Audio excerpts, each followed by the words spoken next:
I don't trust any of them. I'm sorry. I feel like that because I'm not that type of person.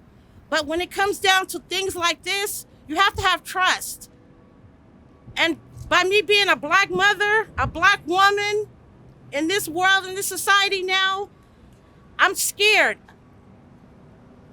to come in contact with any law enforcement officers because it's too much going on. It's too much of us are dying, We're dying out here, and it doesn't have to be like this. It don't. And what I still feel George Cervantes is a monster, and he needs to be arrested for my son's murder, period. This was the day I was regretting. Deep down in my heart, I knew that they wasn't gonna charge him for my son's murder. They're making it seem like my son was the aggressor. No, he wasn't. George Cervantes was the aggressor. If he had followed protocol, this wouldn't be happening right now. If he had waited for backup, this wouldn't be happening right now. Dion Johnson didn't tell him to open up the door on the driver's side. He was reckless. He was irresponsible. And unfortunately, Dion Johnson lost his life because of that. Now, he has a practice of tasing dogs, but he would rather pull out a gun on a black man. A dog is worth the taser, but a black man needs a gun. What?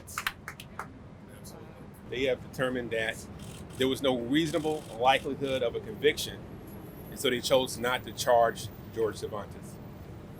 Now, I do represent a number of individuals who have been charged with crimes based on the county attorney's assessment of whether or not they can charge a case. This term, reasonable likelihood of a conviction, I've heard before. But in a murder case like this, when the only objective fact came from, and I'm going to say objective, I should say it's subjective, the only fact came from DCS Trooper George Cervantes. Yes, there were witnesses that called in 911. Those witnesses were driving on the highway at high rates of speed, no less than 55 miles an hour. As you recall, based on the statements made by Alistair Dale today, not one of the so-called witnesses stated that they saw Mr. Dion Johnson kicking at Officer George Cervantes. Why do I say that? It's important to make sure that we couch this particular case the way it should be couched. It's a one-sided story. Detective Cervantes has the right to self-defense. He has that right.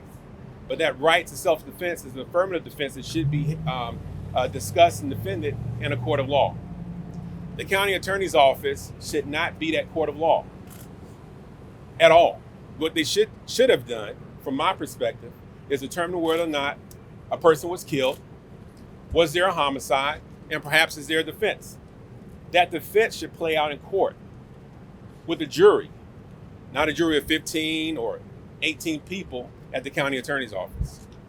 And so it's a little bit disheartening to hear that they didn't charge, but I believe it's par for the course. Across this great nation of ours, a number of individuals, a number of black men, black women, black children have been killed by police. And those officers have yet to be charged with crimes. And in this case, with Dion Johnson, when there's no body-worn camera, there's no dash camera, there's no video of the shooting, there's no way possible you can objectively determine whether or not Officer Cervantes' statements were accurate.